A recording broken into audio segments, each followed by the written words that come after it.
কোনো রাজনৈতিক রং না দেখে এবার বেআইনি পার্কিং এর বিরুদ্ধে অ্যাকশন মোডে বজবজ থানার আইসির শান্তনু বাসু ও তার টিম কর্তব্য পালনের মধ্যে আইসি প্রমাণ করে দিলে আইন আইনের পথেই চলবে। উল্লেখ্য, সাংসদ অভিষেক বন্দ্যোপাধ্যায় 2014 সালে যখন প্রথম ডায়মন্ড হারবার থেকে জয়লাভ করেন তখন সাধারণ মানুষ তাকে চরিয়াল বাজারের যানজটের কথা বলেছিলেন। সাংসদ কথা দিয়েছিলেন এলাকাকে যানমুক্ত করবেন, সেই কথা মতো বিশাল অঙ্কের অর্থ ব্যয় করে চরিয়ালে নতুন সেতু নির্মাণ করেন নির্ধারিত সময়ের আগে।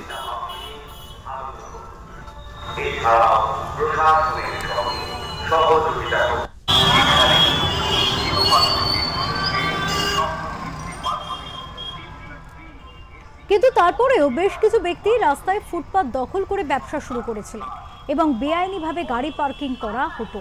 আর এই নিয়ে শান্তনুবাবু বেআইনি ব্যবসায়ীদের গাড়ির মালিকদের বারবার বোঝাবার চেষ্টা করেছিলেন এভাবে রাস্তায় যানজট করলে সাধারণ মানুষের সমস্যা হবে, কিন্তু প্রশাসনকে কার্যত বুড়ো আঙুল দেখিয়ে সেই একই চিত্র দেখা যেত রোজই। অবশেষে বাধ্য হয়ে শান্তনুবাবু অ্যাকশন মুডে কাজে নামেন। সঙ্গে ছিলেন ট্রাফিক কন্ট্রোল বিভাগ। রাস্তার ধারে বেআইনি যত গাড়ি পার্কিং করা ছিল সবকটির বিরুদ্ধে ব্যবস্থা নেওয়া হয়। পুলিশ কাউকে রেয়াত দেয়নি। এভাবেই কর্তব্য পালন করে শান্তনুবাবু আরও একবার প্রমাণ করে দিলেন আইন আইনের পথেই চলবে।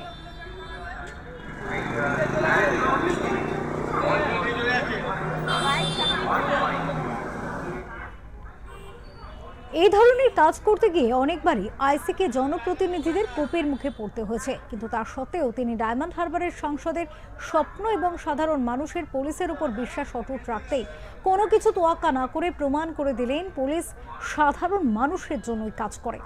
সাধারণ মানুষ পুলিশের এই ভূমিকা দেখে অত্যন্ত খুশি।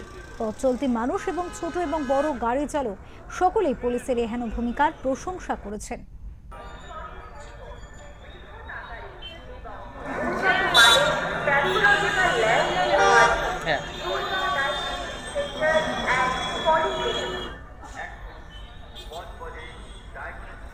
সঞ্জয় মাঝির রিপোর্ট, ওঙ্কার বাংলা।